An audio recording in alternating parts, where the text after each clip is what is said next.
everyone, and welcome to our dandelion lesson for this week. And I hope you're all having a wonderful week. It's a really sunny day here, but it's not too hot. And I was supposed to take photographs for my book today, but it's too sunny.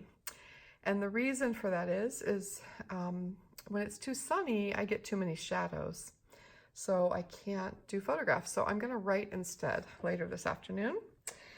But I wanted to start my day with this dandelion lesson, and I got the idea for it from working with my Mother Peace Tarot deck. And when you work with tarot, sometimes people use their birth date to come up with their birth card. And what you do is you add all of the numbers of your birth date together. So mine is May 14th, 1964. And so when I add all of those together, they add up to 21, which is the world card or the universe card. But then you also break it down into its other components. And so the base number, 2 plus 1, is 3. And so 3s are my sort of sacred number in tarot. And so that means the 3s, all of the 3s, the 6s, also in the major and minor arcana, and 9s, and 12s, and 21. So the 3s are sort of a sacred number. They're the Trinity, right, in many ways. So mind, body, spirit. In Christianity, it's Father, Son, Holy Spirit. In different religions, it means different things, and in different philosophies, it means different things. But 3 is a beautiful number, and I love to work with 3s. And so I chose the 3 of Wands today because I think it's really a wonderful representation in this deck in particular for our creative practice. And so the Trinity in the 3 of Wands is the Trinity of creative fire and expression, right? The 3s are the base Trinity. They synthesize body, mind, and spirit. They're also very stable. So 2 can be kind of unbalanced, right? It can go this way and this way. The 3 is like a tripod. It's stable. 3 is very has a lot of harmony, and it has a lot of flow. Things flow well in 3s. So it's also a coming together of more than 2. And so a lot of times the 3s in tarot sort of represent community as well, which is very meaningful to what we do here. We share as a community in our community page, and we share ideas and our work with one another. And so I just thought it was a lovely card to use. So this card in particular, 3 of Wands in the Mother Peace Tarot, is particularly beautiful to me in relation to art and community. And I think, well, first I'll talk about what I see in this card. And so you see here a mother, and she's holding one of the flaming wands, and the fire represents that creative energy, right? And how we materialize our action in the world. And so she's holding this, one of the 3 wands in the card, and she's teaching her 2 children. So there's 3 of them. And she's teaching them to write on the cave wall amidst other art that's been done, probably by her, we're just going to assume.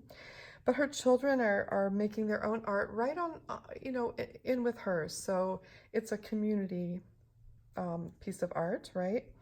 And she's teaching them that very sacred symbol that are in many caves in our history, in our prehistory, of when people would put their hands on the wall and trace their hands and then paint around it and make this handprint.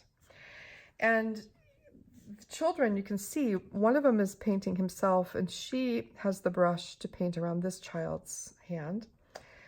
And they're both making noises. This one is saying, ooh, and this one's saying, ee. So they're expressing their joy in this creative act, right? It's a joyful thing. And the mother is allowing them this freedom. And she's allowing their art to be a part of her art, which is a wonderful thing. But she's also teaching them. And I think, mothers are our first teachers traditionally. I mean, we think about the mother as our first teacher. Of course, fathers teach us too, but a mother does represent that teacher spirit, that teacher energy. And in that way, whenever we teach someone or we pass on our knowledge or we share ideas or thoughts and welcome someone else into our practice, we have that mother energy, right? And so I think in that way, we're all mothers when we teach. And it's just sort of a beautiful thing. And I believe that we're all teachers, right? I mean, if you have something to share and you pass it on, you pass your knowledge or your experience on to someone else, you're a teacher. And so how we embody that mother teacher energy is really important in our creative work, because it's my belief that creativity is meant to be shared, and we all have different ways of doing that. So I kind of want you to think about how you can be that mother teacher to someone else, right? How you can pass on your experience with your creative practice to someone else. And for me, I mean, I teach all the time. I teach locally and internationally, and I travel, I teach online through my Craftsy classes and through Patreon and other things. I share ideas on Instagram and my thoughts on Instagram and other social media platforms. And we all, are sort of doing this. And if you're not doing it, if you're not sharing for some reason, maybe it's time to consider it, because when we share, we inspire, right? We say, you can do this too. Look what I did. What a joy it was to do this. You can do this too. And here's how. And so I think it's something that we can think about. So this card, the Three of Wands, really symbolizes the joy of self-expression, especially when it's supported in community, especially when we have that mother-teacher energy about us. And we can show someone how to do things, but we also want to always nurture their own ability for self-expression and not to be just like us, but to find their own voice. And we talk about that a lot here, right?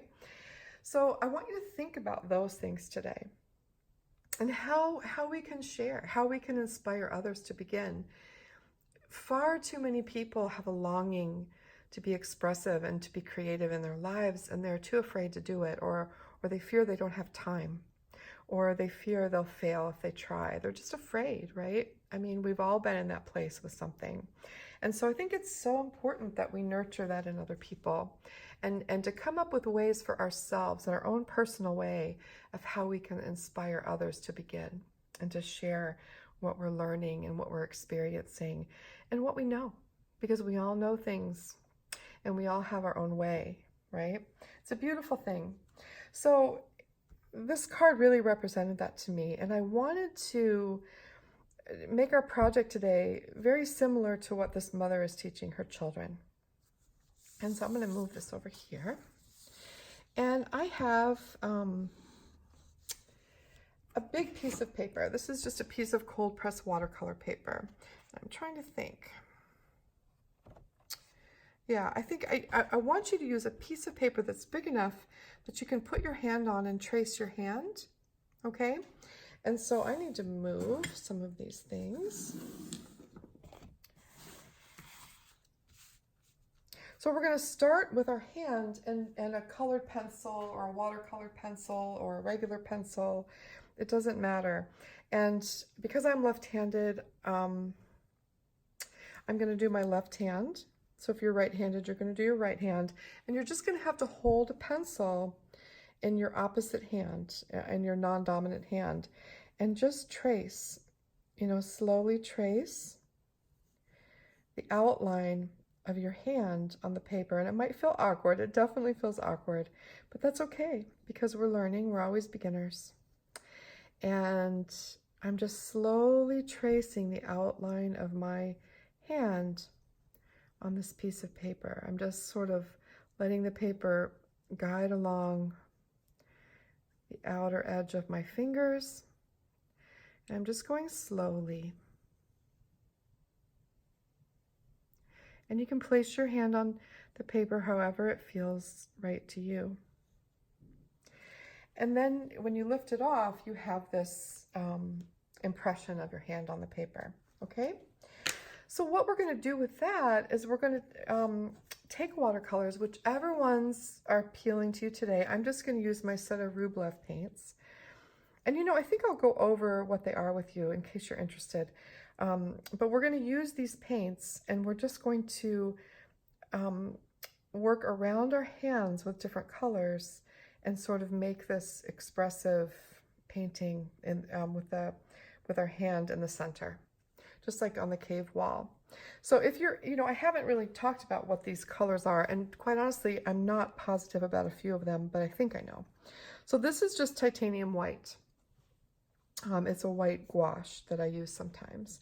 And this one here is called Roman Black, which I've talked about.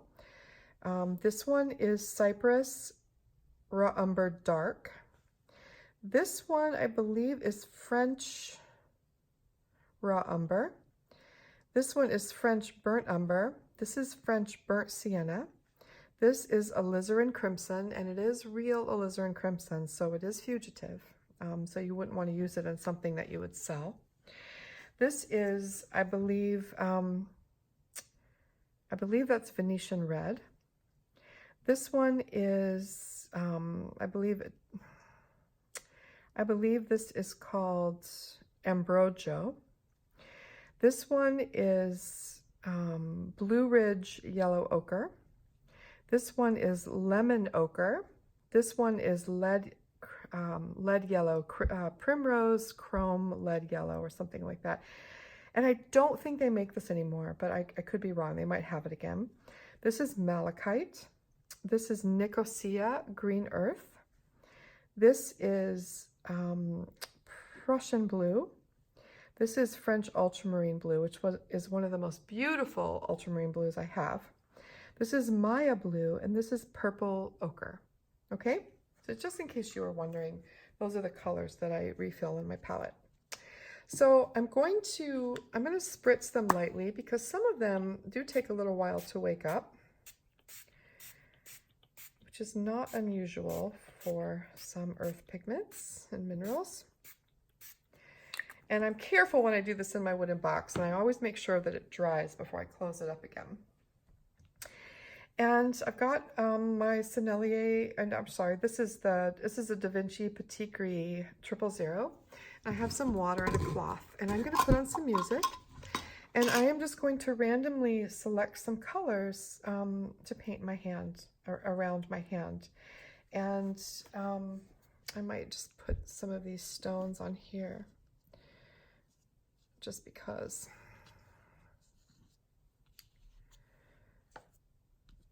I love them. Okay.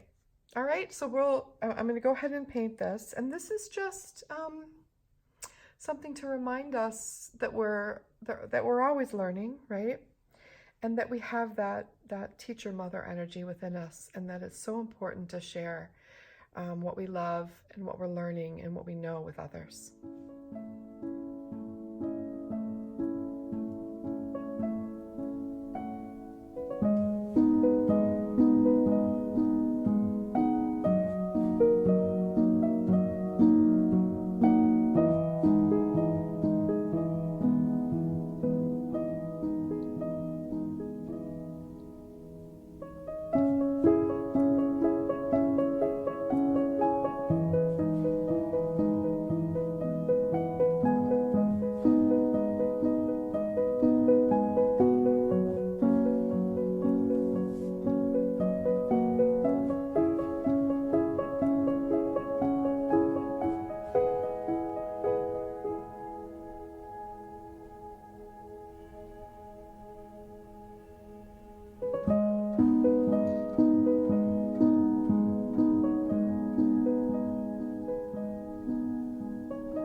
Okay, so I finished. And notice that I wasn't precious about it or anything. I just went with the colors and I sort of followed a rainbow, but not really. And sometimes they're very bright and sometimes they're very muted.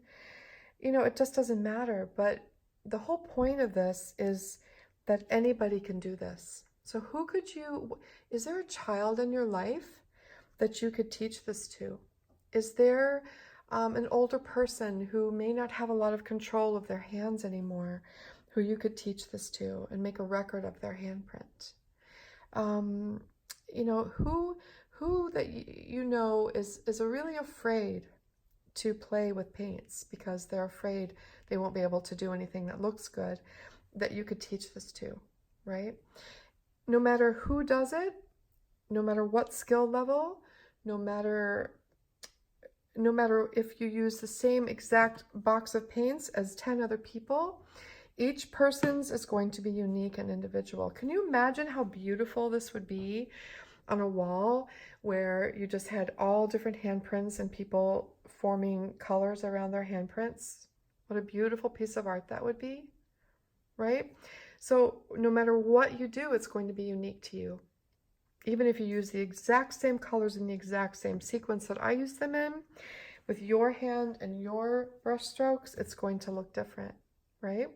So this is a really good project for us to take to someone who might be afraid to try. And that's what I'm hoping for. If you do this yourself, you'll see how simple it is, right? And how unique it is to you, and that maybe you'll take it and teach it to someone else who really has hesitated. There are so many people out there who could really benefit from a creative practice in their daily lives and might just need a point of entry like this, right? So that's what I think about when I think about the Three of Wands. How can we pass on that exuberance of self-expression to other people? How can we teach it to other people so that they feel the joy that these two children are feeling just by having their hands traced on a wall? So that's our lesson for today. I hope you have some thoughts about it too, or maybe even some thoughts, you could share some thoughts about where you might take this lesson and who you might share it with. And sometimes we have to take a step back from our desire to learn more and more and more and just sort of sit with the simplicity of what we're doing and what it means to us and what it could mean to us to share it with someone else. All right. Hope you have a wonderful day, everyone. I'm going to get to work on my book, and I will see you either on Sunday or Monday with a new techniques video. All right. Take care. Have a wonderful weekend. And thank you, as always, so much for being here.